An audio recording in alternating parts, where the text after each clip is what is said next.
ma pensée, c'est « Sois l'ami de Dieu ». Et aujourd'hui, je veux encourager quelqu'un à devenir l'ami de Dieu. C'est possible. C'est vraiment possible et c'est aussi le désir de Dieu, en fait, pour l'homme. Dieu a créé l'homme pour avoir un vis-à-vis et avoir un ami. Et on lit dans Jacques 2, verset 23, Abraham, on lit au sujet d'Abraham qu'il fut appelé l'ami de Dieu. Et dans Jean 15, 15, Jésus va dire « Je ne vous appelle plus serviteur, mais je vous ai appelé mes amis ». Je vous invite à relire ces choses-là et puis à les laisser descendre dans votre cœur parce que Dieu veut vous appeler son ami. Et il vous appelle déjà son ami. Vous êtes son ami et il veut passer du temps avec vous. Alors aujourd'hui, on parle dans cette émission des bienfaits de notre intimité avec Dieu.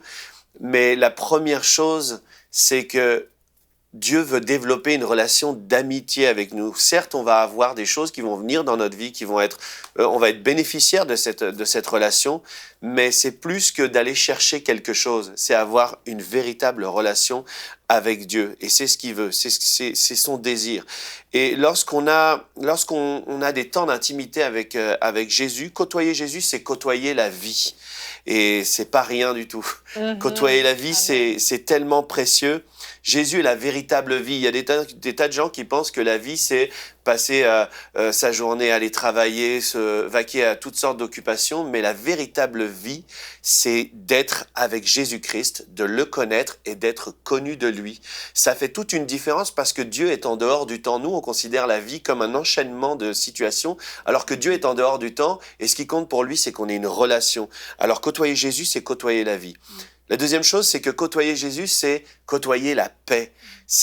Jésus est le prince de paix. Il est notre paix.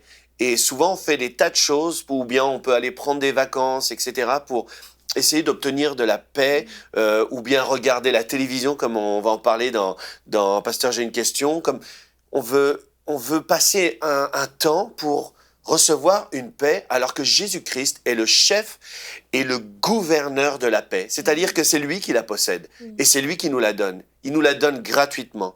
Jésus-Christ, c'est aussi côtoyer la lumière. L'apôtre Jean a pu l'appeler la lumière du monde. Lorsqu'on lit dans la parole la lumière, lorsqu'on lit ta parole, on lit Jésus-Christ en fait. Et le psaume 119 au verset 105 dit « Ta parole est une lampe à mes pieds ». Autrement dit, Jésus est une lampe à mes pieds et une lumière sur mon sentier. Côtoyer Jésus-Christ, c'est ne plus marcher dans les ténèbres. C'est être complètement entouré. Parce qu'en lui, il n'y a pas de ténèbres. Il n'y a rien qui puisse être une angoisse ou autre chose de ce genre. Il est la lumière et il n'y a pas de ténèbres en lui. Et côtoyer Jésus, c'est côtoyer le potier, celui qui nous façonne, celui qui nous a créés, celui qui nous modèle, celui qui fait de nous la meilleure version de nous-mêmes.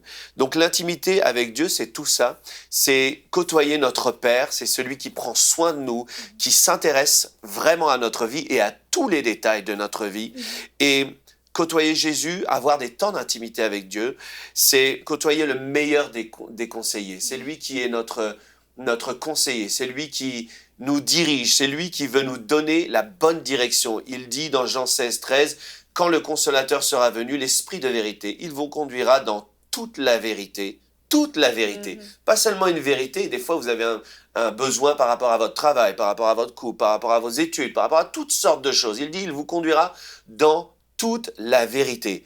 Est-ce que c'est pas glorieux d'avoir ce conseiller qui nous conduit dans toute la vérité, dans tous les domaines de notre vie? Alors, développer son intimité avec Dieu, c'est investir dans la meilleure des relations possibles. Alors aujourd'hui, sois l'ami de Dieu. Retrouvez la suite de ce programme dans l'émission Bonjour chez vous sur ENCI TV.